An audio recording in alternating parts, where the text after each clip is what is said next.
हिंदुओं मुस्लिमों के ख्रिस्ती नहीं, લિબરલ ડાબેરીથી જ ખતરો હિમંતા. આસામના મુખ્યમંત્રી હિમંતા બિસ્વા શર્માએ લોકસભામાં વિપક્ષના નેતા રાહુલ ગાંધી અને પશ્ચિમ બંગાળના મુખ્યમંત્રી મમતા બેનર્જી પર આકરા પ્રહારો કર્યા હતા. તેમણે કહ્યું હતું કે હિન્દુઓને, મુસ્લિમો અને ખ્રિસ્તીઓથી નહીં પરંતુ લેફ્ટ લિબરલથી વધુ ખતરો છે. વર્ષો સુધી લેફ્ટ અને બાદમાં ટીએમસીના શાસનમાં રહેલા પશ્ચિમ બંગાળમાં હિમંતા બિસ્વા શર્માએ આ નિવેદન આપ્યું હતું. તેમણે લેફ્ટ, કોંગ્રેસ અને ટીએમસી ત્રણેય પર પ્રહારો કર્યા હતા. પશ્ચિમ બંગાળમાં લોકોને સંબોધિત કરતા હિમંત બિસ્વા શર્માએ કહ્યું હતું કે હિન્દુઓ માટે મુસ્લિમો અને ખ્રિસ્તીઓ ક્યારેય ખતરો નથી રહ્યા. હિન્દુઓને સૌથી વધુ ડાબેરીઓ પર નબળા પડી રહ્યા છે. ડાબેરીઓ જ હિન્દુઓ માટે સૌથી મોટો ખતરો છે. કોલકાતામાં એક કાર્યક્રમમાં બોલતી વખતે આસામના મુખ્યમંત્રીએ કહ્યું હતું કે પશ્ચિમ બંગાળમાં હિન્દુઓની નબળાઈનો ફાયદો ડાબેરીઓના હાથમાંથી મમતા બેનર્જીના હાથમાં જતો રહ્યો છે. ભારત પહેલેથી જ બિનસાંપ્રદાયિક રાષ્ટ્ર રહ્યું છે. શર્માએ કહ્યું હતું કે લોકોએ યાદ રાખવા જેવું છે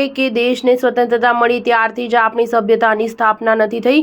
આ તો 5000 વર્ષ જૂની સભ્યતા છે. ભારત કુદરતી રીતે જ બિનસાંપ્રદાયિક રાષ્ટ્ર છે. તેથી કોઈએ પણ ભારતને સહિપુષ્ટતા અને ભાઈચારાના મહત્વના પાઠ ભણાવવાની જરૂર નથી. જો રાહુલ ગાંધી કે મમતા બેનર્જી એમ વિચારી રહ્યા હોય કે હિન્દુઓ સહેલાઈથી ખતમ થઈ જશે તો હું કહેવા માંગીશ કે તમે ખતમ થઈ જશો, પરંતુ હિન્દુ ધર્મ ક્યારેય ખતમ નહીં થાય. શર્માએ કહ્યું હતું કે ધીરે ધીરે લેફ્ટ અને લિબરલ લોકોએ આ દેશને ઘેરી લીધો છે. પછી એવા જ લોકોને પદ્મશ્રી મળ્યો જેઓ ખાસ કરીને હિન્દુઓ વિરોધી હતા. હું નથી માનતો કે ભારતમાં હિન્દુઓને ખ્રિસ્તીઓ કે મુસ્લિમોથી ખતરો છે. મુસ્લિમો અને ખ્રિસ્તી બંને ભારતમાં લઘુમતીમાં છે. હિન્દુઓને ખતરો ખુદ આપણા સમાજથી છે. લેફ્ટ અને લિબરલથી વધુ ખતરો છે. હાલમાં પશ્ચિમ બંગાળની જે સ્થિતિ છે તે પરથી કહી શકું છું કે હિન્દુઓને આ રાજ્યમાં નબળા પાડી દેવામાં આવ્યા છે. સ્ટાર ન્યૂઝ 7 હંમેશા સચ્ચાઈની સાથે.